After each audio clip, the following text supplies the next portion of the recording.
announcements first before settling us into worship today. So the first thing to note is next Sunday, April 14th, is our youth-led service. So you all are invited to come on out and support our youth. Following the service is an afternoon music concert. So you should get your tickets. Here's Jean selling tickets for afternoon music. There you go. Do a little twirl, Jean. There you go, Gina Swirl. So afternoon music tickets next Sunday. And then that same week, at the end of the week, April 19th, is Chancellor Avenue Game Night. Chancellor Avenue is a school in Irvington, and we are in relationship with that school, and it's a fantastic opportunity to go play games with that community at Chancellor Ave. So you all should sign up for that. Everything's on the website. You don't have to memorize. And then this is your official notice for the special meeting of the congregation. Our bylaws require us for it to be spoken from the pulpit. So this is me speaking it from the pulpit. There'll be a single 10 a.m. service. Then you'll go get a cup of coffee or tea and then come for the meeting at around 11:30. Please don't come at 12:30, as I've had some people say, because we're hoping, fingers crossed, that we will be done with the meeting by 12:30. What time is the meeting again? Very good. What time are the worship services? 10 a.m. Single 10 a.m. service. If you come, sorry? April 21st. Thank you for the catch, Debbie, not services. Single 10 a.m. service on April 21st. Don't forget, single 10 a.m. service is April 21st. There will be childcare. There is also the kids programming will also happen at 10, right? And then you'll have the meeting at 11:30, and there is childcare. And then Colleen Mannion reminded me to remind you all that we end all this with a party on April 27th for our Spring Forward fundraiser. Who's got their tickets? But I see a lot more hands that haven't gone up. What you all doing? Thank you. And Chad, would you come out and take a bow? Chad, come on up. Chad is going to be your fabulous MC. So it's worth it for the meal, the entertainment, and Chad. All right, Chad. Excellent. Thank you. Thank you. Oh, please, go ahead. I yield the mic. I don't have anything prepared, so who's excited? Right? It's looking to be a great auction. The catalog looks phenomenal. The entertainment is going to be wonderful. It's going to be a great night. Get your tickets if you don't have them, because it's just going to be the party of the year. Thank you, Dad. Nicely done. And tickets are available just outside the main doors. To your right, if you turn around, Stacy and Wim are there, happy to sell you a ticket. So we encourage you to do that. And now I invite you to settle in, take a deep breath, let go of all that it took to get here. Kids hustling out the door, you hoping the car will start, Steve waving at me. Yes, thank you so much. Since we're doing so many announcements, we might as well do a few more, right? There is a meeting in preparation for the special congregational vote that is on April 21st today, after the second service. Today is 2 services, you all made it, at 12:15 in room 209, which is upstairs. And now, deep breath in as we settle ourselves in for worship. Let go of all that it took to get here. Maybe some of you walked, maybe some of you rode a bike, maybe some of you drove. However you got here, you are here. And as we turn our attention now to the sacred hour, we recognize this morning that we gather on the ancestral lands of the Lenape. We affirm the continued community of the Ramapo Mansi Lenape and affirm their rights to practice sacred rituals and to live in peace and safety. We are a liberal religious community bound together in love for all of humanity. Love is at our center. Love is our shared common value. And we strive together for justice, equity, transformation, pluralism, interdependence, and generosity. The theme for this month is interdependence, and that is what we will be unpacking over the next few Sundays. So come, let us gather and worship together in this sacred hour.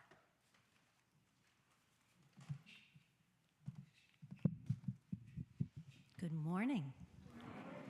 My name is Joelle. I am a middle-aged white woman with crazy curly hair, and I'm going to be singing with you and for you today. And this is our wonderful John O'Neill. We are your musical team for today. We're going to start. Oh, thank you. We're going to start with hymn 347, Gather the Spirit. If you are able to and willing, please rise and join me.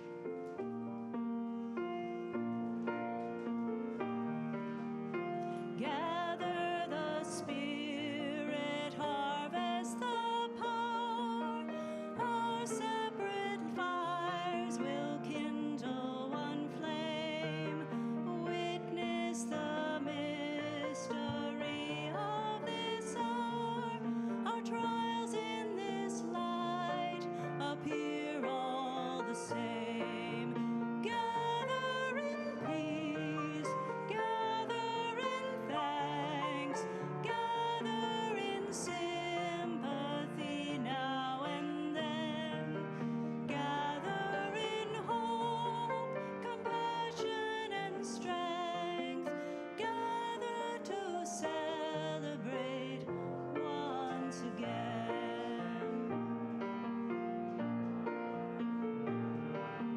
Gather the spirit of heart and mind. Seeds for the sowing are laid in store.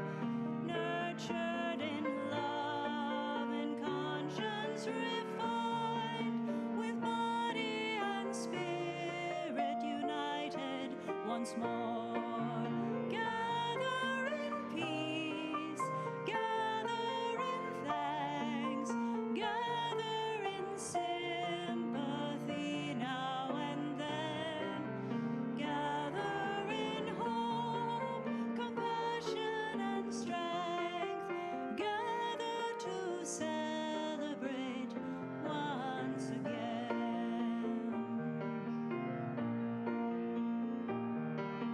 Gather the spirit growing in all, drawn by the moon and fed by the sun. Winter to spring and summer to fall.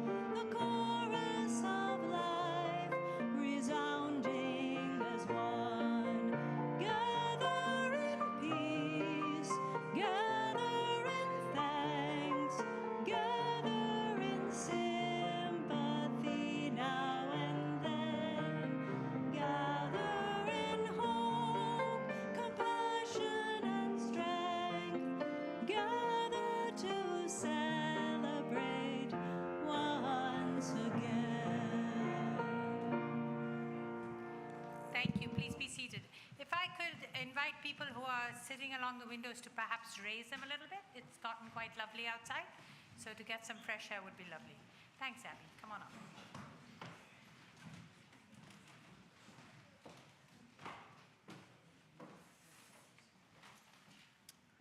Hello, beloved. I feel like it's been a little bit since you've seen me up here instead of out there. If you haven't seen me before or you need a visual description, I am usually pretty short. I'm wearing 5-inch heels today. I'm wearing a green dress and my hair is slicked back but pretty messy. And your name? And my name is Abby, for those who I have not met and will meet soon. Today, may the flame of this chalice, the symbol of our faith, connect us to all who have come before us, all who are with us in body and in spirit, and all who are yet to come into being. May it serve as a reminder of our unity and connection across all time and space.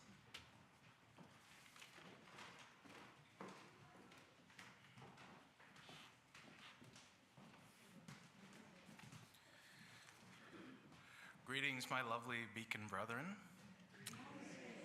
Good morning. For those of you who don't know me, I'm Pablo Vasquez, your intern minister here. I have long, curly black hair, or dark brown as the older I get. I am wearing a black turtleneck. I'm of average height, or at least I like to think so. And also, I am of caramel skin complexion, being Afro-Latino. So it's my pleasure to be with you today. And for a little story for all ages, first off, we're gathering today in particular to commemorate the end of Ramadan. Who knows about Ramadan? Raise your hand. Great. Just like the first service, this will indeed be a story for all ages. So Ramadan. I'm telling you about Ramadan after reading this lovely, adorable book called Fasting and Dates, a Ramadan and Eid al-Fitr story by Johnny Zucker. Very nice, very cute, lovely little images. Great way to explain, especially to your kids, about Ramadan. So Ramadan is the 9th month of the Islamic calendar. Muslim calendars tend to use a lunar calendar. I know some of us probably come from traditions that also use lunar calendars, or lunisolar, meaning both the moon and the sun. So why Ramadan? Why is it so important? Why is it one of the most crucial moments of the Islamic calendar year? Well, it commemorates when Muhammad received the first words of the Quran, and when the Quran was revealed to Muhammad. The Quran being the most crucial text in Islam, the holiest book, and also Muhammad being the central prophet of Islam, who had the words of the Quran revealed to him by the angel Jibril, who is known in other traditions as Gabriel.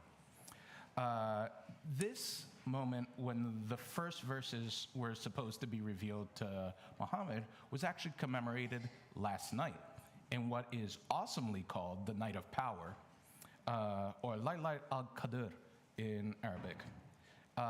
It's so important that it's believed that praying during the Night of Power and meditating on the Quran and other forms of study and spiritual reading and the like is better than 1,000 months of prayer, and that many blessings will come from Allah during this time. Allah being the name that Muslims use for their God, oneness, the oneness that they worship. Fascinatingly, Jibril told Muhammad to read. And after saying the first 5 verses to Muhammad replied in a way that me and I know a lot of my Muslim friends think is a little bit funny. He just said, "I actually can't read." Which is what a way to respond to an angel, right? Well, nonetheless, Muhammad was gifted with the insight to both read and recite from this angel, as it is believed in Islam. So what happens during Ramadan, besides remembering this important moment? When you're old enough, young kids don't have to abide by this, you fast from dawn to sunset. And you break that fast with sweet dates. I have fond memories of being with my Muslim friends in London and joining them for Ramadan with a little bit of solidarity to keep their spirits up when they were waning from the lack of food. And we would gather together and eat the sweetest dates. And why dates? Well, Muhammad was said to have broken his fast when receiving the Quran by eating dates at sunset. And so that continues on in tradition. But they don't just eat dates. After gathering at mosque from the call to prayer and praying and listening to the Quran and the like, some mosques even serve these wonderful feasts to break the fast. So if you're in the mood for good, free Middle Eastern food, go pray at your local mosque before the end of Ramadan or at the end of Ramadan in Eid al-Fitr and enjoy the spiritual and physical sustenance. So what signals the end of Ramadan? Interestingly enough, yesterday was the Night of Power. Today I speak to you. Tomorrow there's a full eclipse. And then the day after that is the end of Ramadan. So how portentous, right? Especially me speaking to you, obviously. But the new moon is what signals the end of Ramadan. And so they keep an eye out for the new moon because sometimes it may come exactly when people expect it, sometimes not. The celestial bodies are strange that way. And this end of Ramadan is called Eid al-Fitr, in which feasting with friends and family and great celebration to celebrate the end of Ramadan, a time of reflection, a time of prayer, a time of study, a time of meditation, and a time to go inwards and explore oneself and our connection to each other and the oneness that connects us. So that's Ramadan, and I hope you've learned a little something today.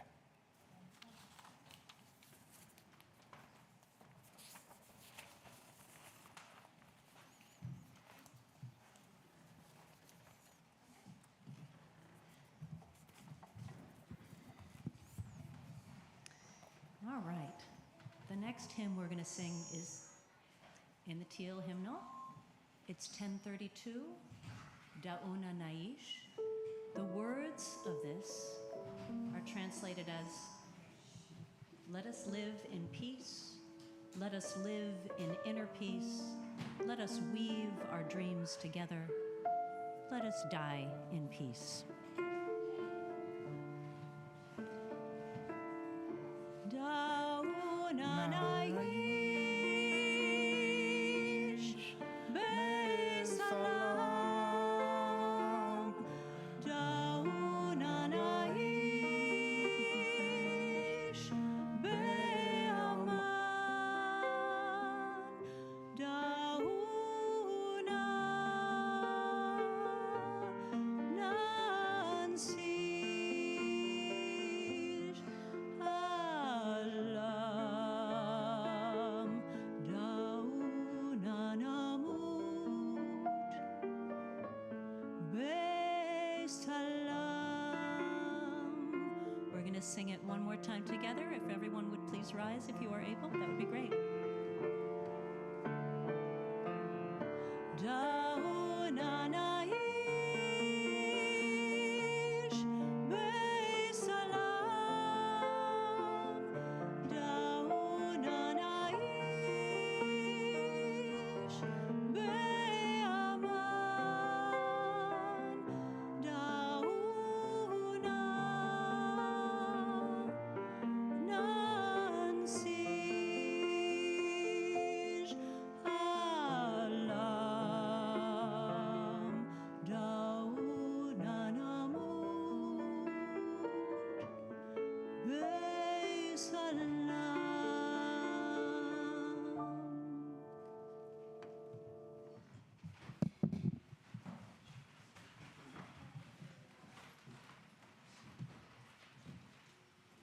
Good morning, Beacon. My name is Allison Murphy. My pronouns are she, her. I'm a middle-aged, short, white woman with dark hair, and I'm wearing a maroon stole, which shows that I am one of the members of the chaplain team here at Beacon. The role of the chaplains is to extend the spiritual care of our community, and one of the ways that we do that is by sitting in moments of deep listening with members of our community. And we like to remind everyone that all of us, every single one of you, and chaplains included, will be in need of spiritual care at some point in their lives. If you find yourself this morning in need of spiritual care, please speak to our leadership team and they will pair you with a chaplain to sit with you in deep listening.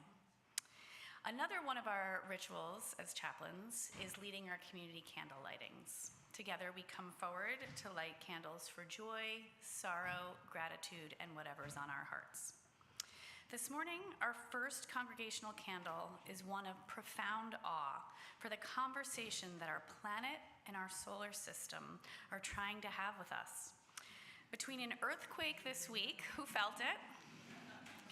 Between an earthquake and a solar eclipse, we cannot help but awaken to the interconnectedness with our universe and the holiness of our interdependence upon each other.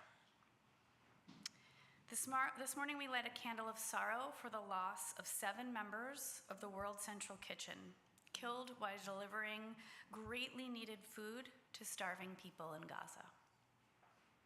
We lit a candle of prayer for peace in Gaza, in Ukraine, in Haiti, and everywhere in the world where the insanity of war and the brutality of life is an everyday reality. We light a candle of memorial for Beacon member Isabel Arnston. The flowers behind me are from her memorial this week after her passing at age 101. I know. May we all live that long. We light a candle for Beacon member Susan Allard for a speedy recovery from her gallbladder surgery. If you are joining us virtually, please light a candle in your space at home. If you're joining us in the sanctuary today, we're going to invite you forward, but we're doing it slightly different today. Normally we have the long taper candles that we hand to you. We're out of taper candles today. So we are going to stand behind the table. We're going to hand you the long taper candle. You can use it to light a little tea light and carefully hand us back the long taper. And we're going to attempt to not burn anyone. Please come forward.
gray hymnal.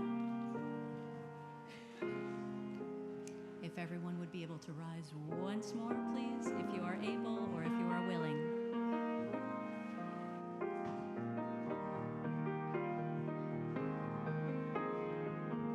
We would be one as now we join in singing our hymn of love to pledge ourselves anew to that high cause of greater understanding of who we are and what in us is true.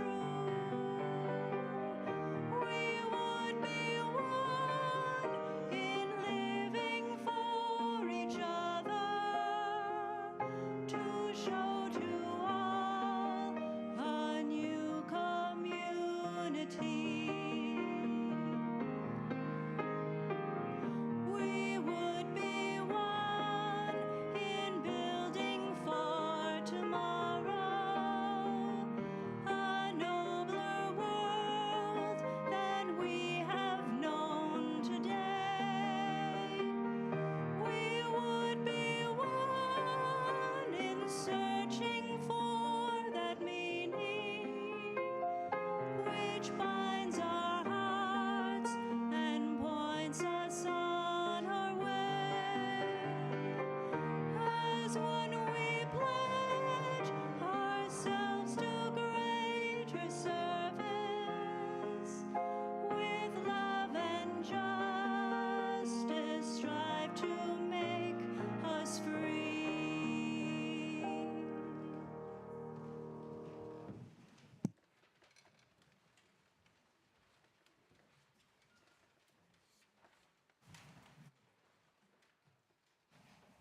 Morning, everybody. Morning. Eric Malnowski. I know many of you from the 9:30 service, but you do not often see me in the 11 o'clock service. But last week, whatever it was, in the 9:30 service, you would recognize me not only by the long brown hair, almost 40-looking white woman with the sailboat sweater on, but also me doing the childhood dedication with her child dedication. My words today. Yeah. With my husband Michael, our twin toddlers, and my 7-year-old. And I just want to speak to you about how moving it is to do a child dedication for our faith here. I grew up without a spiritual community and without really much connection to community, much at all. And so having a whole congregation of people who just like promise to love and support my kid it's awesome. And I'm just like, do it again. It's just like that moment. And I'm really, really looking forward to my kiddos getting to grow up with well, duh, of course we have a community. Doesn't everybody have a community? And I'm like, yes, kid, this is what we're going for. Whether it's other youth, whether it's their OWL and small group facilitators, rest of the lifespan team, just a caring adult who's like, you look sad today, and then gets the whole story, or even just you being patient with toddler noises in the sanctuary. Because it's tough having twin toddlers. They are 2 and 3 months. We're not counting. And I want to speak just a little bit to what I noticed having the toddlers in the current building. Because Stanton, my eldest, is autistic, so he would just sit there and watch the entire service, sitting right next to me. And I never noticed until I had neurotypical toddlers that most children do not do that. Most children bounce around. And as you all know, we're in the process of designing the new building for 695, and so talking with the architect about what would be good to have in the new building. And I'm like, oh, you mean we can do that? Because when you start to think about it, if I have 2 small bouncy people in this building, where do I put them? On the most fundamental level. Because if they're over there, then you get to fish them out from under the piano. And over there, you fish them out of a fireplace. And in the middle, there's the aisle and the large number of really, really intriguing fiery objects at the front. Or you can chase them around the pews up there where they're disconnected because you can't actually see over the edge of the balcony. And like the best solution we have right now is the little play area in the back, which if you've never sat there for a moment, you really should, because you're actually walled off from the entire rest of the congregation by two pillars, and then the audio isn't as great back there, plus the baby squeaks and the air. And so you end up with your own little room for the kids where they're like, oh, there's a service going on here. I think I will squabble with my sibling instead. Which, for those of us coming from a tradition of you don't disturb other people, you never disturb other people, is like, my children are disturbing people. And it's very stressful. So if you think about this building, it's really designed around that white Protestant expectation that kids are either going to be somewhere else or silent. And I remember reading that Mistakes and Miracles group read on building multicultural community. I see a couple nods, widening the circle, great group read pick, love that book. Which it really points out that expectation of children being separate is not at all universal. That for many religious traditions, it's like the idea that you would separate me from my children in order to worship is either quite jarring or even a deal breaker for that question of how can I be welcome if my children are not? And for sometimes, if we talk to kids and youth, they want their separate space. You know, there are lots of ways of doing worship. Yes, Abby is nodding her head in the back there. But sometimes the kiddos want to be with their families, and their families want to be in the services. And so I'm really looking forward to, and I really appreciate the congregation's commitment to that question of how do we do a multi-generational, multicultural, inclusive community at our new building? Because it means we can explore. We don't have to commit right now to one way of doing things, but we'll have options. Start by getting rid of the pillars, for starters, and being able to experiment with floor plans, to experiment with what does it mean to include both people who need to be able to hear, and the baby squeaks are a problem, and the people who are running around and want movement and those kinds of things, and to still also have that separate space. A nursery that overlooks the sanctuary while not having to have all the baby squeaks in there all the time, but also having parents who can feel included as part of the service. Beautiful outdoors, a playground, light-filled above-ground classrooms. And my kids actually already want to go and hang out at 695 before we even build anything. And I'm really looking forward to what we as a congregation can do there. So this morning's offering will now be most gratefully collected and received. Thank you.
Well, greetings once again, brethren.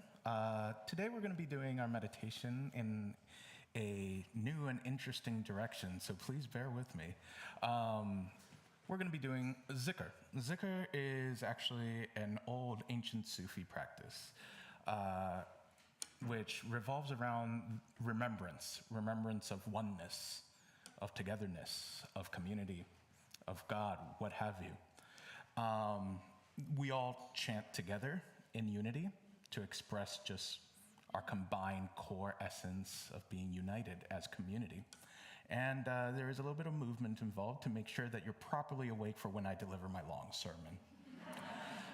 So I'll do it once so you can see what it's like and you can chant with me. If you had the pleasure of also being there at the first service, we had a wonderful Sufi leader, Andre Bernard, who is a member of also this community, and he helped lead it as well. Him and I come from also similar Sufi traditions. So we'll be saying La ilaha el-Allahu, which means there's nothing but the one. And so I'll do it first, and then you all join me. La ilaha illallahu. So we'll be doing that sort of back and forth and saying it that way. And now let's join together. La ilaha illallahu. La ilaha illallahu.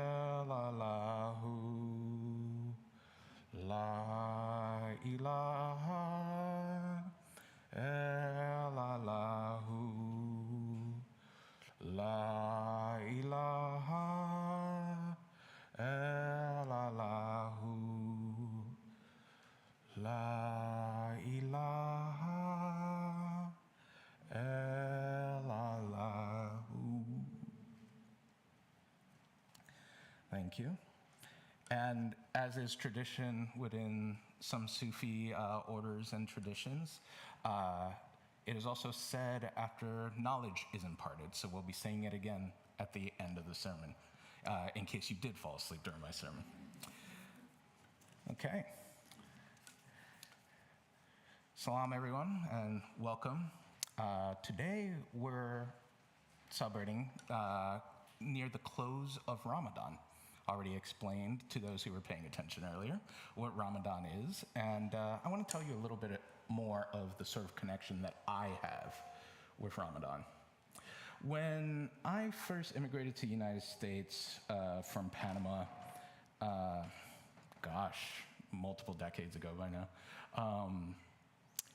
it was sort of interesting. I had grown up with a wonderfully vibrant Afro-Caribbean community. And then I was placed first in Delaware, of all places, which was nice and welcoming. I lived in the same neighborhood as Joe Biden, which is very weird to see him in the White House now. And then I moved over to Texas. Now, I like to joke that Texas has taught me how to survive adversity.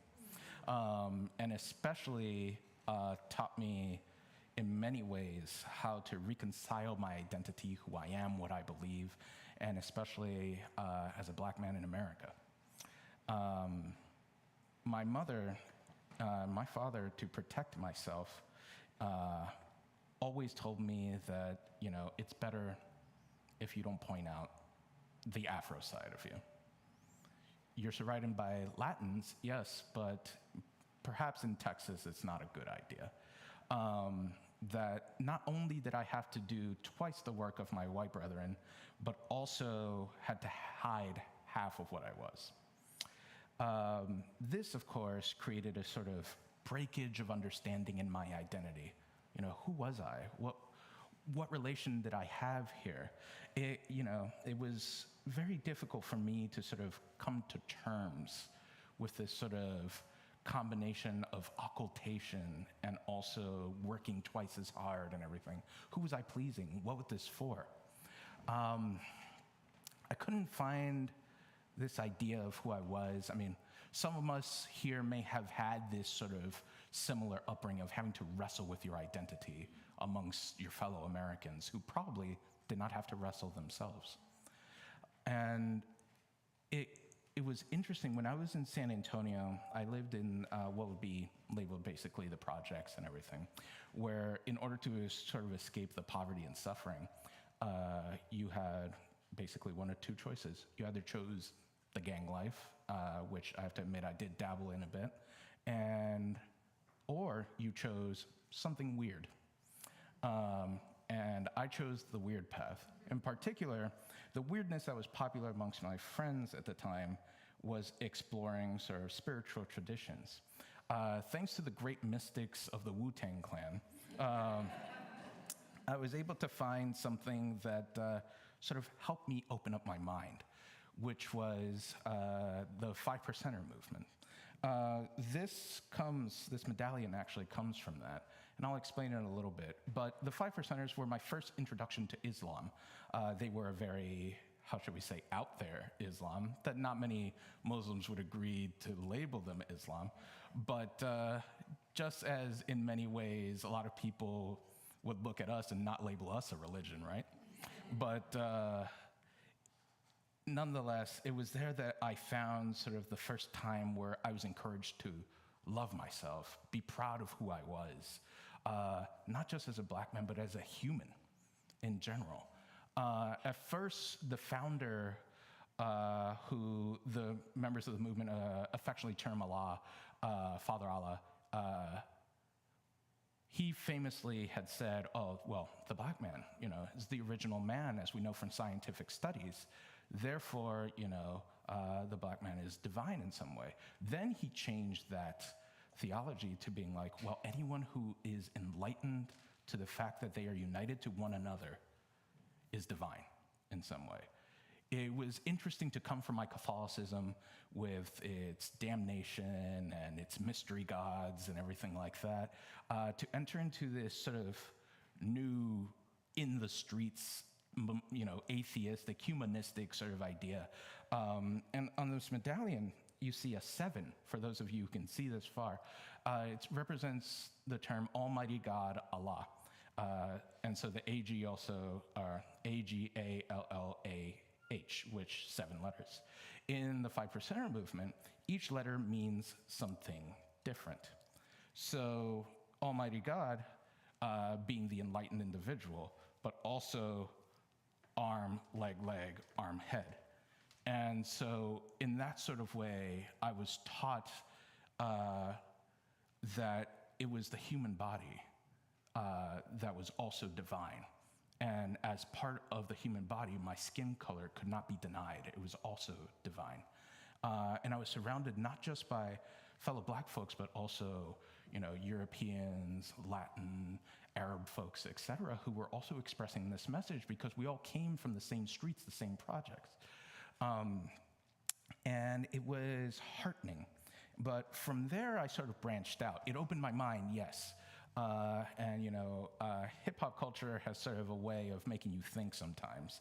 And I began to explore other sort of Muslim traditions. First, I went to a Shia path, a little bit too traditional for me, as you can tell from me being here now. While I did enjoy it and it did teach me some lovely things, I needed to find something else. And it was one of my old friends from San Antonio who was just like, hey, Pablo, have you heard of Sufism? And I had heard of Sufism as something that the sheikhs and the imams back at the mosque would say, don't bother with that, it's too mystical. Wait until you're older or something. And basically, I began at first sort of studying into it. I went into the Chishti order, a traditional Muslim order from the subcontinent. And what I always found fascinating about it was how accepting it was. I wasn't just there in that day as a Muslim Sufi. I was there with Christians, with Jews, with Zoroastrians, and other folks as well who would interact with me as all members of the same order, expressing this conception of oneness. And I began hearing this message of oneness that sort of permeated from my time with the 5%ers. expressing more and more in different forms of Islam, and especially in Sufism. So when I was definitely exploring these concepts, I wanted to celebrate Ramadan, funny enough, for the first time when I was involved in Sufism, particularly when I left the Chishti order. And my sheikh at the time, he told me, go and seek the oneness when I told him that I was leaving. When that stuck with me. And it made it sort of one of the cores of my spiritual path.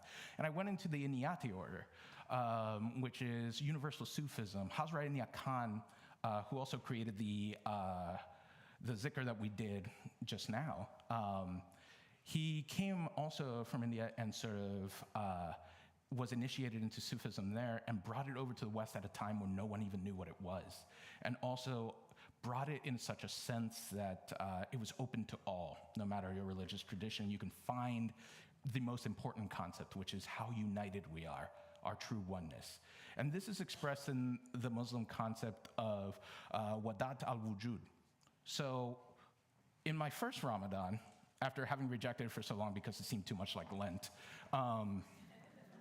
I decided, okay, I'm gonna do it right this time. I'm gonna fast, I'm gonna try to do all this sort of stuff, etc. And then I reached the night of power, which, as I mentioned earlier, was yesterday night. It's always been a fascinating night for me because my first serious night of power, whereas before I was, street kid thinking I knew it all. I didn't need to do any of the actual rituals or anything like that, right? And so on the night of power, you study, you read the Quran, and you study other Muslim scholars. And so I thought, well, I'll dive deep, none of this surface stuff for me. And I went into the Sufi saint and scholar Ibn Arabi. Ibn Arabi writes beautifully about metaphysics and spirituality and all sorts of different topics as well. Very beloved in the Muslim world, especially among Sufis. And he had this concept, Wahdat al-Wujūd, which is unity of being, unity of existence. And the very idea of it is expressed by these words, by Ibn Arabi, which is glory to him who created all things, being himself their very essence. It was the idea that we're all united because we're all part of the same essence, of the same core. Each person in this room, according to Ibn Arabi, would have at their soul the exact same thing, and that it was inextricably connected to every other soul. And thus, we were all actually of one being, of one essence. And, this really stuck with me, and I started thinking to myself, as I was exploring not just Sufism, but also other traditions, because the Inayati order sort of encouraged that. I went around and, I started thinking, where's this oneness expressed? And it's something I started seeing in almost every tradition, a sort of oneness, a unity. Everyone is sort of interconnected in some way. Some paid it mere lip service, some had it at the very core of their essence. And this sort of made me want to explore further and further to sort of what I like to label the spiritual fringe, my true home. And the spiritual fringe led me to this interesting character called Mansur al-Hallaj. He was in sort of the Islamic Middle Ages, was a renegade Sufi whose whole core of existence was this concept of oneness. And he really believed that he needed to express this oneness as forcefully, as real as possible, which got him into trouble. So one of the ways he got into trouble was by going around proclaiming Ana al-Haq, which means I am the truth. And to say that in front of mosques and scholars and imams and sheikhs and the caliph, that's not going to go well. But what he was meaning to do was to show that if there is no division between, say, me and you, Mansur al-Hallaj and the people of his time and Allah and anything else that existed, then where was the heresy in saying that he was the truth as well? And it wasn't him trying to portray his ego. He would say that it was a way of him destroying that very conception of I for we. And he had called it something along the lines of Wahdat al-Wujūd, which is the unity of creation, which is, if Wahdat al-Wujūd is the unity of being of essence, then at the atomic level, even we know this even scientifically, all of our atoms are sort of interconnected in some way or another throughout the material existence. And I found that very interesting. I mean, if we look also at what Rumi says, another proponent of unity of being, I like these words he has from the Masnavi.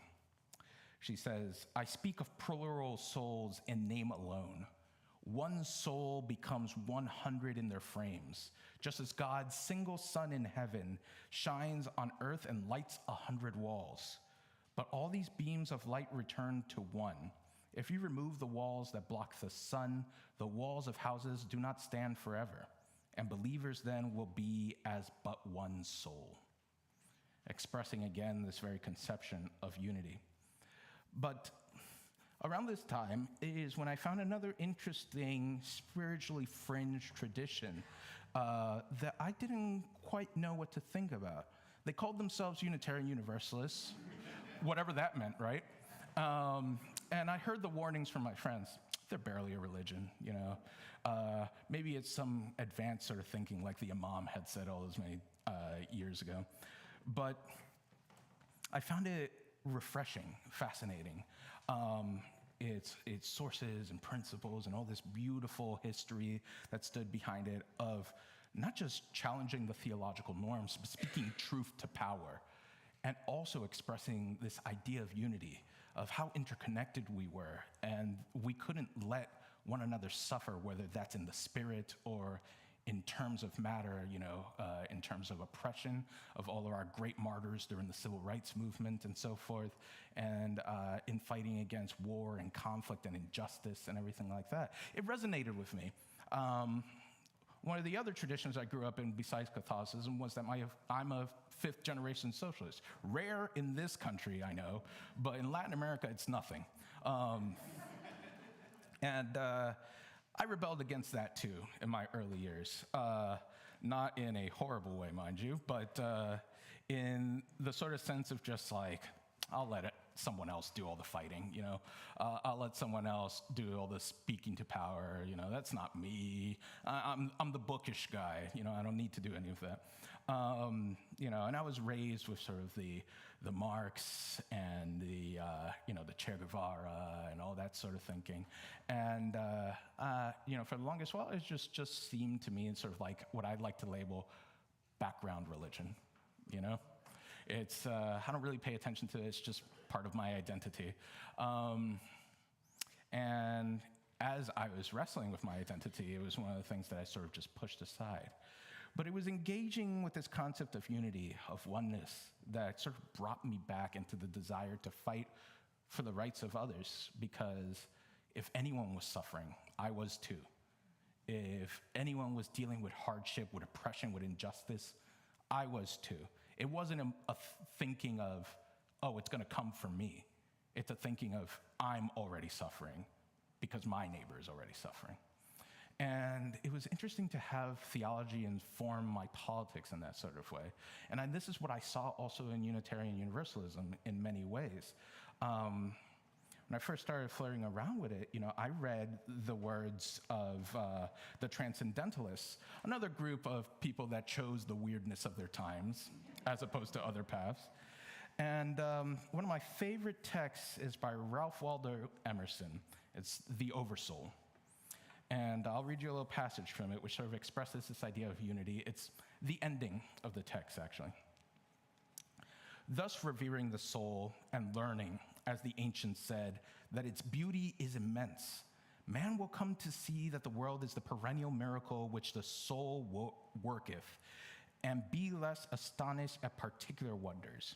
He will learn that there is no profane history, that all history is sacred, that the universe is represented in an atom, in a moment of time. He will weave no longer a spotted life of shreds and patches, but he will live with a divine unity. He will cease from what is base and frivolous in his life and be content with all places and with any service he can render to others. He will calmly front the morrow in the negligency of that trust which carries God with it, and so hath already the whole future in the bottom of the heart. I found that very beautiful, very moving. And a little bit after I read that is, does anyone remember the big immigration protest during the Bush administration? Yeah, dark times. But I was a part of one of those big immigration protests in San Antonio. And, I was a little bit nervous coming up to speak in front of the crowd, sort of like this, a bit of extemporaneous speaking. And I remember looking out of that crowd and feeling a sense of oneness. That crowd was me as much as I was that crowd. We were all here for the same reason, but not just that. We were all here because perhaps they weren't directly suffering, but they knew that someone else was suffering. And there was something in the crowd of the protests, in seeing the seats filled in a congregation like this, that sort of brings me to that interconnectedness, that interdependent web of life in which we all exist. And as such, I definitely sort of explored that with my multi-religiosity as well. The Transcendentalists also did the same thing. It helped me come to terms with that aspect of my identity as well.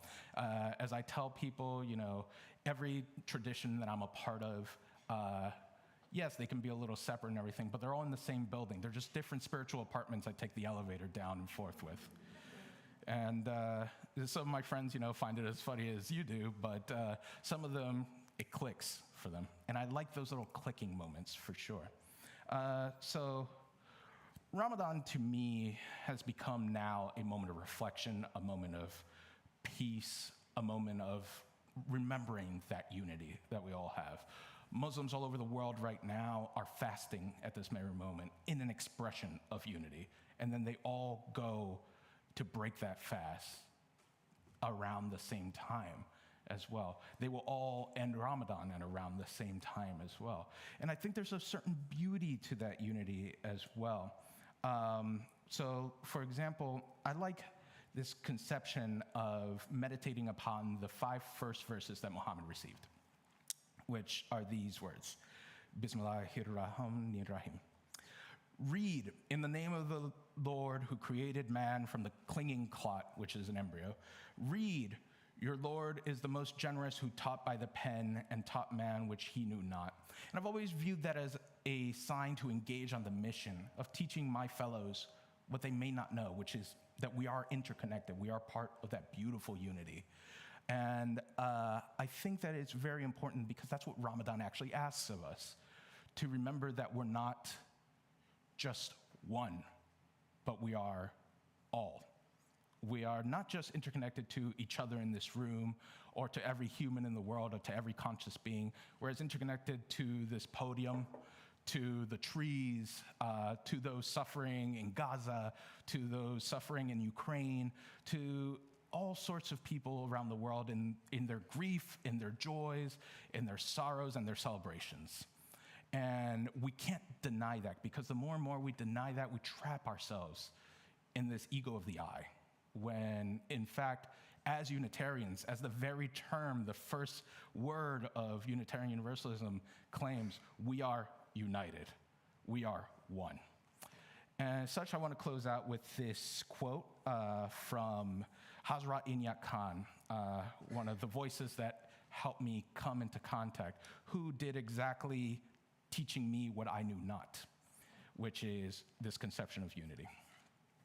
It's from Hazrat Inayat Khan, The Unity of Religious Ideals in Unity and Uniformity. If only we would recognize the inner voice, we would see that the different scriptures all contain words spoken by one and the same voice. Some hear the voice, others only hear the words. Just as in nature, some only see the branches and others the roots of the tree. But all these different scriptures and ways of worship and of contemplating God are given for one purpose: the realization of unity. In unity resides the happiness and illumination of man and his guidance in life. We all know unity by name, but most of us think of it as uniformity. The Vedanta, for thousands of years, in all its prayers and mantras, voiced this central theme: unity, the oneness of all. The Quran, with all of its warnings, expresses in one essential surah the being of God, that not only in the unseen, but in all that is seen, there is one underlying current. And the Bible says that we live and move and have our being in God. True life cannot be ours until unity is achieved. It is the work of religion to promote the spirit of unity in the knowledge and love of God, to whom all devotion belongs. And such, I leave you with this exhortation. Remember that true life cannot be achieved until unity is achieved.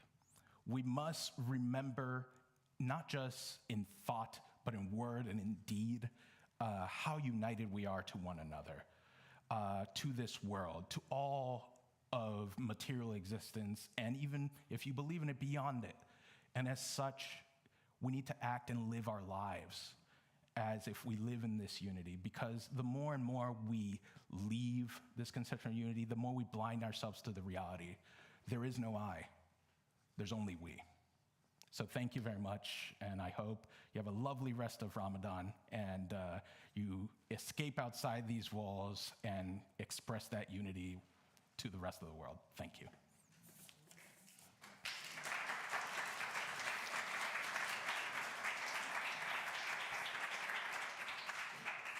Now let's finish off real quick with a quick zikr, real quick again.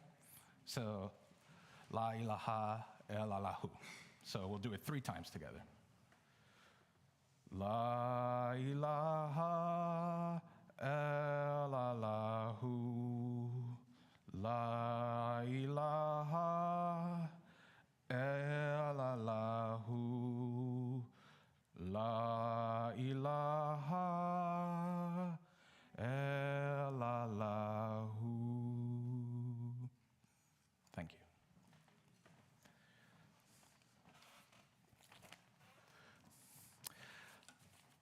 Now we've reached the end of our service, and I'd like for all of you to please rise if you're able to or desire to. And at least, if you're not going to rise, please grab each other's hands in true unity with one another, as we do in this beautiful congregation. Wonderful, great. May the unity of being flow through each of you and go with you from your hearts, from my heart, to all of yours, to beyond these walls, to beyond your neighborhoods, to beyond the world even, so that we can all be united as one and achieve that peace and love that we all so seek. Go with peace. Amen.